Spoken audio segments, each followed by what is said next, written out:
आदाब। मुंसिफ टीवी में आपका इस्तकबाल है। उत्तर प्रदेश और उत्तराखंड की खबरों के साथ मैं हूं मोनी सनवर। देखेंगे तमाम बड़ी खबरें। आगाज करेंगे हेडलाइंस के साथ। गाजीपुर में पारिवारिक कब्रिस्तान में मुख्तार अंसारी को किया जाएगा सुपुर्द खाक। शव का हुआ पोस्टमार्टम। जांच के लिए टीम का किया गया गठन।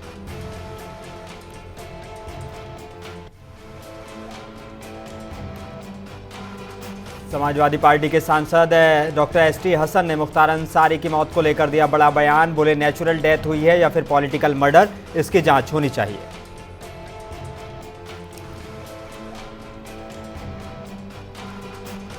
उत्तर प्रदेश के मुख्यमंत्री योगी आदित्यनाथ पहुंचे बिजनौर। प्रबुद्ध सम्मेलन में शिरकत कर दोनों प्रत्याशियों के लिए मांगे वोट।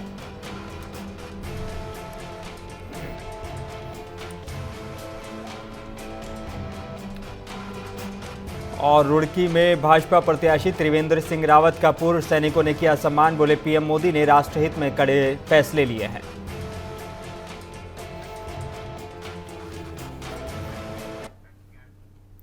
आई बुलेटिन की शुरुआत करेंगे कुछ अहम और बड़ी खबरों के साथ। उत्तर प्रदेश की बांदा जेल में बंद माफिया मुख्तार अंसारी की कल देर रात मौत हो गई थी। परिजनों की ओर से दी गई सूचना के मुताबिक परिवार का गाजीपुर जिले के कालीबाग में पारिवारिक कब्रिस्तान है, वहीं पर मुख्तार अंसारी को सुपुर्द खाक करने की तैयारी की जा रही है। जिले भर में सुरक्षा व्यवस्था भी की गई है। बता दें कि बांदा जेल में मुख्तार अंसारी की मौत को लेकर न्यायिक जांच के आदेश दिए गए हैं।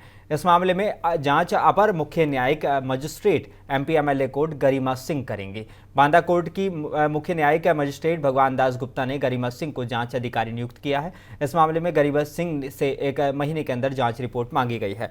उत्तर प्रदेश के पूर्व डीजीपी विक्रम सिंह ने कहा कि न्यायिक अभिरक्षा में अगर किसी की भी मौत होती है तो ये एक गंभीर मामला है और उसके बारे में एक प्रक्रिया बनी हुई है। जब मुख्तार अंसारी पंजाब से उत्तर प्रदेश लाए गए थे तब भी उनकी हालत सही नहीं थी। इससे पहले भी सीनियर वकीलों ने अदालत को मुख्तार अंसारी के तबीयत के बारे में बताया था और कहा था कि उन्हें चिकित्सा सहायता की ज़रूरत है। उसके बाद उन्हें सभी उचित चिकित्सा उपचार प्रदान किए गए। ये दुर्भाग्यपूर्ण है कि इसके बावजूद कार्डियक अरेस्ट के कारण उनकी मौत हो गई। मुख्तार अंसारी के शव का पोस्टमार्टम हो चुका है। शव ले जाने के लिए प्राइवेट एम्बुलेंस बुलाई गई है। अभी शव पोस्टमार्टम हाउस से बाहर नहीं निकाला गया। माना जा रहा है कि कागजी कार्रवाई चल रही है और इसे पूरा होने के बाद शव बाहर निकाला जाएगा। मुख्तार के बेटे उमर अंसारी ने दिल्ली एम्स में दोबारा पोस्टमार्टम की मांग की है। शव कहां ले जाया जाएगा, प्रशासन ने अब तक इसकी कोई जानकारी नहीं दी है। रात में और सुबह चर्चा थी कि मुख्तार का अंतिम संस्कार गाजीपुर के कालीबाग के स्थित कब्रिस्तान में किया जाएगा। मुरादाबाद से समाजवादी पार्टी के सांसद डॉक्टर एसटी हसन ने मुख्तार अंसारी की मौत के बाद अपना बयान दिया है। उन्होंने कहा कि जो खबरें आ रही हैं वो काफ़ी विवादित हैं। मुख्तार अंसारी के घर वालों ने पहले भी इल्ज़ाम लगाया था कि मुख्तार अंसारी का मर्डर हो सकता है, उन्हें स्लो पॉइजन दिया जा रहा है। उन्होंने कहा कि ये मैटर ऑफ इंक्वायरी है, उनकी नेचुरल डेथ हुई है या फिर political murder. Doctor ST Hasan ने कहा कि हम मांग करते हैं कि मुख्तार अंसारी की मौत के मामले की जांच सुप्रीम कोर्ट के सिटिंग जज की निगरानी में होनी चाहिए, जिससे दूध का दूध और पानी का पानी हो जाएगा। हम सुप्रीम कोर्ट पर भरोसा करते हैं और सम्मान भी करते हैं। रिटायर्ड जज इसमें जांच ना करें। डॉक्टर एसटी हसन ने कहा कि मुख्तार अंसारी के बिस्तरा की जो जांच हो रही है पॉइजन की पुष्टि करने के लिए वह भी उत्तर प्रदेश के बाहर किसी लैब में होनी चाहिए।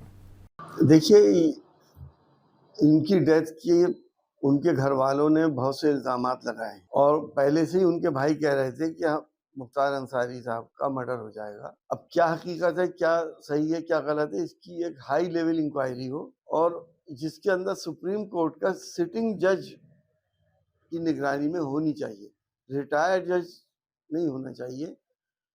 और जो भी दूध का दूध पानी का पानी हो जाए और जो भी बात है सामने आ जाए, मुख्तार अंसारी को का पॉलिटिकल मर्डर हुआ है या नेचुरल डेथ हुई है, उस इंक्वायरी में निकल के आना चाहिए। पहले उन्होंने लगाए थे इल्ज़ाम, पॉइजन के भी लगाए थे और उन्होंने ये कहा भी था कि इस इलेक्शन से पहले शायद उनकी डेथ हो जाएगी। उत्तर प्रदेश के मुख्यमंत्री योगी आदित्यनाथ आज बिजनौर पहुंचे और प्रबुद्ध सम्मेलन को उन्होंने संबोधित किया। इस कार्यक्रम में मुख्यमंत्री योगी आदित्यनाथ ने एनडीए गठबंधन प्रत्याशियों के लिए प्रबुद्ध लोगों से जीत की अपील की। बिजनौर लोकसभा सीट से आरएलडी प्रत्याशी चंदन चौहान और नगीना सुरक्षित लोकसभा सीट से बीजेपी के ओम कुमार को टिकट दिया गया है। सीएम ने कहा कि यहाँ पहले चरण में मतदान है, पहले आप मतदान करना और उसके बाद अन्य लोगों को भी मतदान के लिए जागरूक करना है। अगर आपका वोट सही जगह जाएगा तो बिजनौर का विकास नहीं रुकेगा। जब हम बात करते हैं तो बिजनौर केवल बिजनौर नहीं है, ये भारत के इतिहास की भूमि है। भारत की पहचान इस बिजनौर जनपद से बनती है। महात्मा विदुर उसके अग्रिम पंक्ति के उन ऋषि मुनियों की परंपरा में आते हैं जिन्होंने उस कालखंड में भी सच बोलने की, सत्य बोलने की हिम्मत दिखाई थी और उसके लिए उनको उपेक्षा झेलना पड़ा, लेकिन वे अपने मार्ग से विचलित नहीं थे और उस सत्य को बोलने वाली इस धरती पर जिसको मां गंगा का। और बिजनौर के बाद मुख्यमंत्री योगी आदित्यनाथ अमरोहा के वेंकटेश्वरा यूनिवर्सिटी में प्रबुद्ध सम्मेलन में पहुंचे। मुख्यमंत्री योगी आदित्यनाथ ने प्रबुद्ध सम्मेलन को संबोधित करते हुए कहा कि 2014 के बाद भारत का सम्मान बढ़ा है, भ्रष्टाचार खत्म हुआ है। 2019 में अमरोहा में चूके तो यहाँ के सांसद भारत माता की जय के नारे में संकोच कर रहा था। प्रधानमंत्री नरेंद्र मोदी ने चौधरी चरण सिंह को भारत रत्न देकर किसानों का सम्मान बढ़ाया है। सीएम योगी आदित्यनाथ ने कहा कि आज देश के अंदर यही आवाज उठ रही है कि बड़े फैसले कर रहे हैं इंतजार, इस बार 400 पार।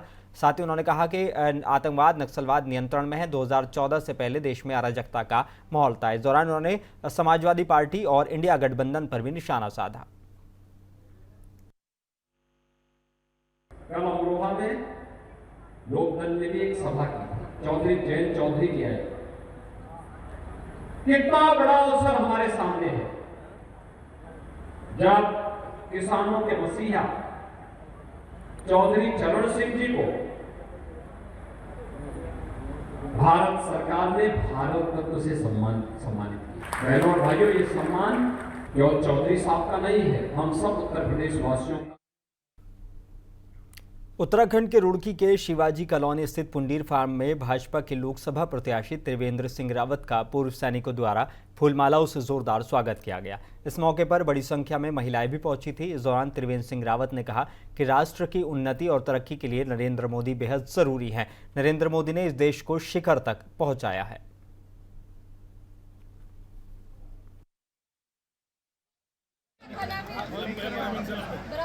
ये हरिद्वार जितने किसान संगठन हैं, सबने मुझे अपना आशीर्वाद दिया है, समर्थन देने की घोषणा की।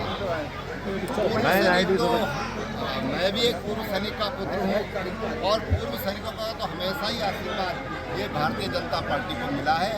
आज उन्होंने संकल्प लिया है कि हम अब घर से निकल करके और एक एक घर में जा करके और भारी बहुमत प्रदान करके त्रिवेंद्र रावत को यहाँ से।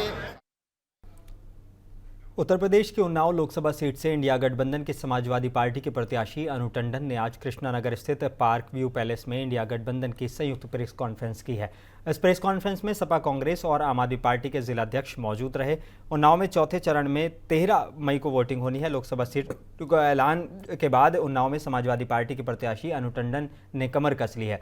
अनु टंडन जनता के बीच जाकर जन समर्थन की मांग कर रही हैं। वहीं तीसरी बार हैट्रिक लगाने की तैयारी कर रहे सांसद साक्षी महाराज भी कोई कोर कसर नहीं छोड़ रहे हैं। अनु टंडन ने कहा कि यह सीट इंडिया गठबंधन की है और अखिलेश यादव ने हमको यहां से प्रत्याशी चुना है। यह एक बेहद बड़ा चुनाव है और वर्तमान सरकार को हटाने के लिए गठबंधन बना है।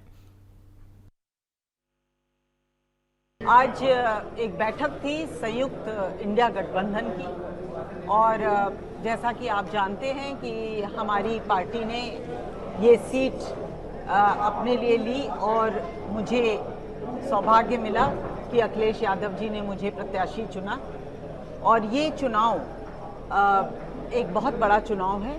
इंडिया गठबंधन बना ही उस कारण है कि वर्तमान सरकार को हम लोगों को हटाना। अब उत्तर प्रदेश के मुरादाबाद में आज EPCH COA मेंबर्स इलेक्शन निरस्त होने के बारे में हैंडीक्राफ्ट्स एक्सपोर्ट्स एसोसिएशन द्वारा बैठक का आयोजन किया गया। Export promotion council for handicrafts की committee of administration board of directors की 6 सीटों के लिए चुनाव चल रहा था, जिसमें गड़बड़ी सामने आने के बाद भारत सरकार द्वारा गठित चुनाव समिति ने चुनाव प्रक्रिया निलंबित कर दी है। ये चुनाव NSDL द्वारा ई-वोटिंग के माध्यम से करवाए जा रहे थे, लेकिन NSDL की वेबसाइट पर सिक्योरिटी फीचर इतना कमजोर डाला गया कि कोई एक व्यक्ति बिना पासवर्ड या OTP के ऐसे अन्य फॉर्म या कंपनी को वोट डाल सकता है। EPCH के इलेक्शंस को लेके EPCH के इलेक्शंस में हम लोग वोटिंग के टाइम पे हमें कुछ पता चला था कि वोटिंग में कुछ प्रॉब्लम आ रही है।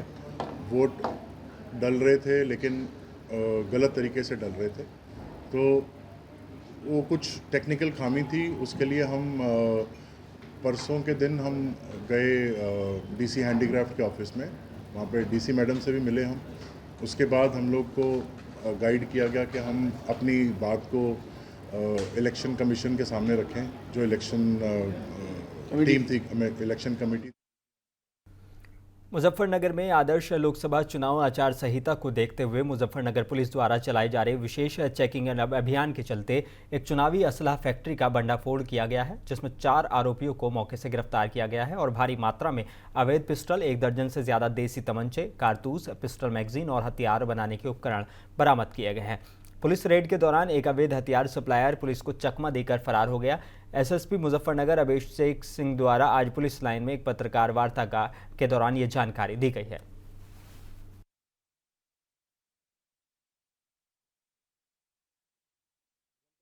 नगर में लोकसभा सामान्य निर्वाचन के दृष्टिगत यहाँ पर अवैध शस्त्रों पर लगातार कार्रवाई की जा रही है।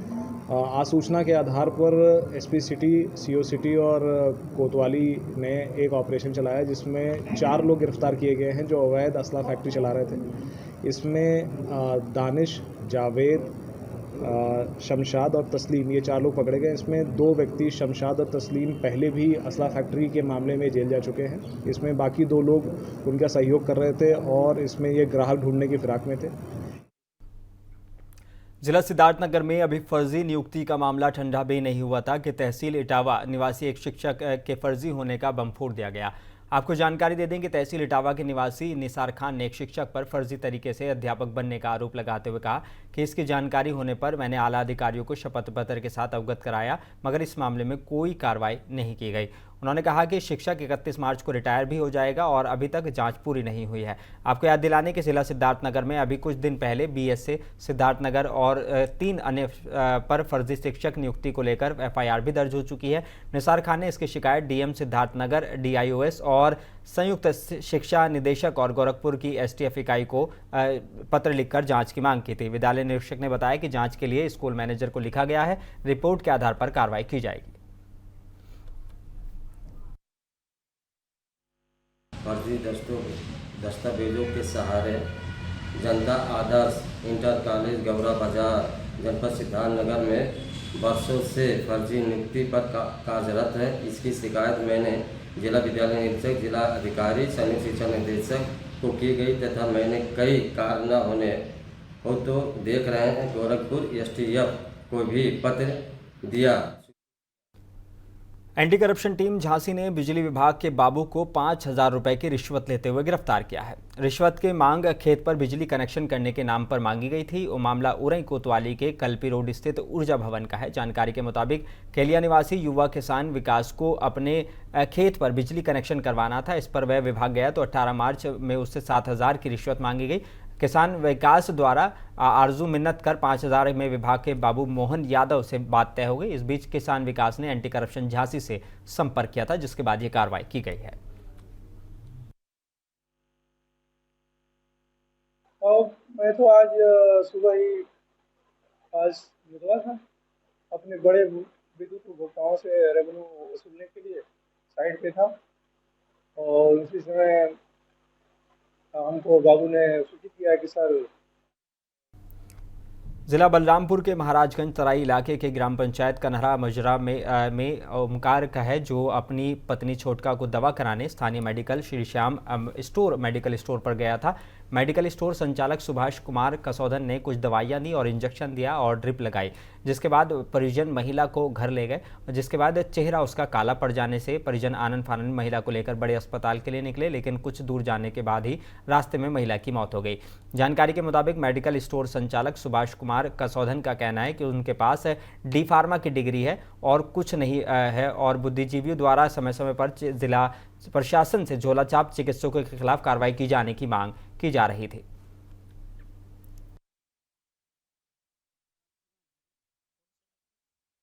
अच्छा, तो बच्ची जो एक्सपायर हुई कितने साल की थी? करीब 42-43 साल का। ये जो एक्सपायर हुई है। अच्छा,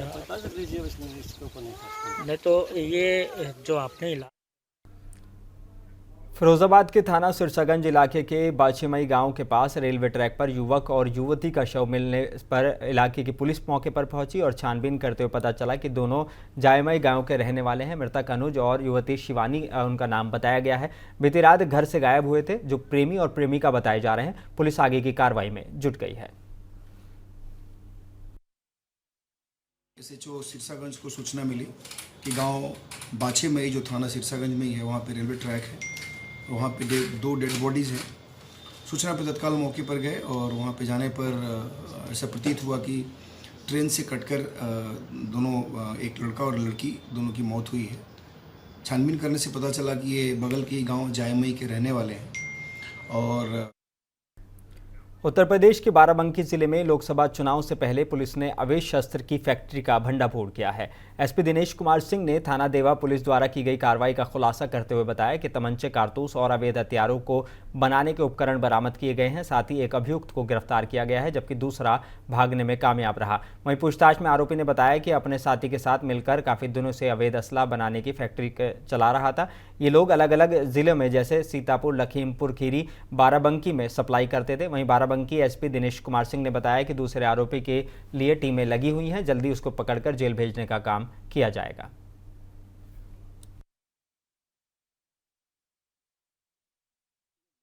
चुनाव है, उसको दृष्टिगत रखते हुए हम लोग लगातार आपराधिक तत्वों पे कार्रवाई की जा रही थी। हमारे जो पुराने प्रकाश में आए अभियुक्त थे, उनका सत्यापन किया जा रहा था, हिस्ट्री सीटर का सत्यापन किया जा रहा था।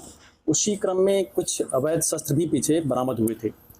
उनके पूछताछ के दौरान मालूम चला कि कुछ लोग शस्त्र बनाने का अवैध तरीके से कारोबार भी कर रहे हैं। हमारी देवा के इंस्पेक्टर बुलंदशहर की सियाना कोतवाली पुलिस ने नगर के पशु पेट के पास एक खंडहर से 100 पेटी अवैध शराब बरामद की है। पुलिस ने एक आरोपी को मौके से गिरफ्तार कर लिया है। पुलिस ने मामले का खुलासा करते हुए बताया कि क्षेत्र में चुनाव के दौरान अवैध रूप से शराब बेचने के लिए लाई गई थी। पुलिस ने मुखबिर की सूचना पर टीम बनाकर छापे मारे हैं। इसके बाद पुलिस ने एक आरोपी को मौके से गिरफ्तार किया है। लोकसभा चुनाव के मद्देनजर अवैध शराब पर अंकुश लगाए जाने के क्रम में थाना सयाना और स्वाट टीम ने 1392 बोतल अंग्रेजी अवैध शराब बरामद की है, जिस पर ओनली फॉर सेल इन गोवा लिखा था। मुकदमा पंजीकृत कर एक अभियुक्त को गिरफ्तार कर जेल भेज दिया गया है।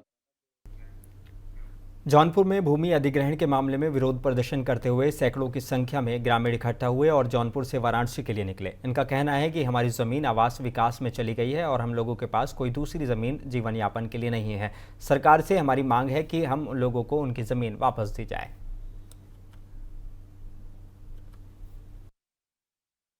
आवास विकास हमारी ज़मीन अधिग्रहण करना चाहती है।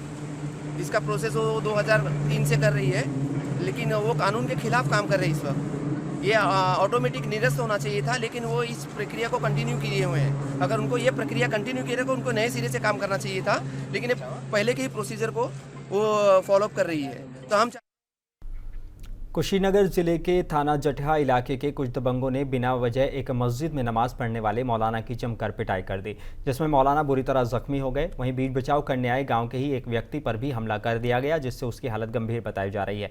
मौलाना का जिला अस्पताल पर इलाज जारी है। अब बुरी तरह लहूलुहान व्यक्ति को जिला अस्पताल में डॉक्टरों ने हालत गंभीर देखकर मेडिकल कॉलेज गोरखपुर रेफर कर दिया है, जहाँ उनका ICU में भर्ती किया गया है। इसी मामले में मौलाना ने थानाध्यक्ष को तहरीर देकर कानूनी कार्रवाई की मांग की है। पुलिस मामले की जांच में जुटी हुई है। मामला यही है कि सर होली के दिन आपस में छोटे बच्चे झगड़ा किए और फिर अगले दिन थाने पे चौकी पे जाके मनसा छापर सुलह भी हो गया, दोनों लोग से समझौता हो गया, बात ख़त्म हो गई। उसके बाद 27 तारीख को हम शाम में इफ्तारी करके जा रहे थे चौराहे पे, तो हमको कोई दिक्कत था नहीं, क्योंकि हमसे कोई झगड़ा किसी से है नहीं गाँव में, और हमको रहते हुए 6 साल हो गया, किसी से कोई झगड़ा नहीं है। उसके बाद हम शाम में जा रहे थे चौराहे पे चाय पीने के लिए, जैसे ही गाड़ी किनारे किए तो होटल पे उतरने के लिए तैसे ही पीछे से दुर्गेश वार कर दिया सर पे, और वो इतना ज़ोर से मारा था कि लगा होता सर पे तो हम तत्काल मर जाते। तो हमने सर को किनारे किया, पीठ पे लगा, और उसके बाद फिर वो दूसरी बार प्रहार किया। तो हमने अयोध्या फैज़ाबाद में जुमे की नमाज शांतिपूर्ण तरीके से संपन्न हो गई। आज अयोध्या फैज़ाबाद के मरकज़ अहले सुन्नत मस्जिद टाट शाह में रमज़ान का तीसरा जुमा शांतिपूर्ण तरीके से मनाया गया और नमाज अदा की गई। कल मुख्तार अंसारी की हार्ट अटैक से मौत के बाद ज़िला प्रशासन पूरी तरीके से सतर्क रहा और मुस्तैद रहा, जिसके बाद कल से ही पुलिस को अलर्ट पर रखा गया था। इसी के दृष्टिगत आज शुक्रवार की नमाज अयोध्या फैज़ाबाद मस्जिद टाट शाह सहित तमाम मस्जिदों में शांतिपूर्ण तरीके से संपन्न कराई गई और नमाज को देखते हुए सुरक्षा के पुख्ता इंतजाम किए गए थे। आज तीसरा जुमा है और नमाज जुमा अदा की गई है, जिसमें खुतबा जुमा में यानी जो उसमें स्पीच मैंने दी है उसमें मैंने मुसलमानों को यानी अपने हम मज़हब लोगों को नमाज की तरफ राग़िब किया है कि आप हजरात जिस तरह रमज़ान में नमाज की पाबंदी करते हैं, चूँकि नमाज हमारे मज़हब में इस्लाम में ऐसी इबादत है जो सिर्फ रमज़ान में नहीं है बल्कि हमेशा यानी जब तक इंसान ज़िंदा है उसको नमाज 5 वक्त की और जुमा। उत्तर प्रदेश के ज़िला उन्नाव में एक बार फिर लखनऊ आगरा एक्सप्रेसवे के बांगरमऊ इलाके उन्नाव के खंबौली गांव के पास बनी हवाई पट्टी पर 6 साल बाद फिर एयरफोर्स के सुखोई, जगुआर और मिराज 17 समेत अन्य लड़ाकू विमान उतरेंगे। 6 अप्रैल को लैंडिंग परीक्षण के बाद 7 अप्रैल को 3 घंटे संपूर्ण रिहर्सल होगी, जिसको लेकर पुलिस तैयारियों में जुटी है। बताया जा रहा है कि संभावित कार्यक्रम के मुताबिक 6 अप्रैल को लैंडिंग परीक्षण के बाद 7 अप्रैल को 3 घंटे पूरी तरह से रिहर्सल की जाएगी। इस दौरान 1 अप्रैल से ही ट्रैफिक डाइवर्जन लागू कर दिया जाएगा। पुलिस के अधिकारी और प्रशासनिक अमला हवाई पट्टी पर तैयारियों में जुटा है। वहीं रिहर्सल के दौरान भीड़ होने पर 3 लेयर की सुरक्षा व्यवस्था का प्लान किया गया है। देखिए, यहाँ पर सभी को अवगत कराना है कि 1 अप्रैल से लेकर के लगभग 10 अप्रैल तक भारतीय वायुसेना द्वारा एक्सरसाइज की जाएगी। उस एक्सरसाइज के तहत इस एयर स्ट्रिप पर जो तैयारियाँ हैं वो कराई जा रही हैं। सभी विभागों के लोग यहाँ पर उपस्थित हैं और सभी अपने अपने पार्ट की जिम्मेदारी लेकर के इसको पूरी तैयारी कर रहे हैं। यहाँ पर विशेष तौर पे अवगत कराना है कि 6 तारीख और 7 तारीख को यहाँ पर वायुसेना द्वारा कुछ रिहर्सल किया जाएगा, जिसमें विमान यहाँ पर उतरेंगे और फिर यहाँ से उड़ेंगे। तो इस तरह के कार्यक्रम के लिए सारी सुरक्षा व्यवस्था की तैयारी और ट्रैफिक डाइवर्जन जो 1 अप्रैल से लागू होने की बात यूपीडा द्वारा बताई गई है वो यहाँ पर कराई जा रही है, जिसकी तैयारी के मद्देनज़र उच्च अधिकारियों के निर्देश के क्रम में हम लोग यहाँ पर सारी व्यवस्था देख रहे हैं।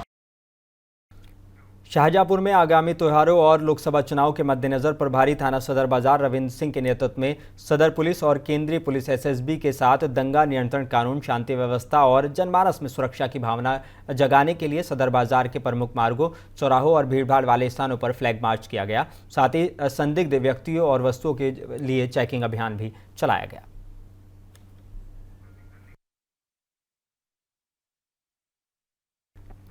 बुलेटिन में बस इतना ही। अपने मेजबान मोनी सनवर को दीजिए इजाजत। आप बने रहे मुंसिफ टीवी के साथ।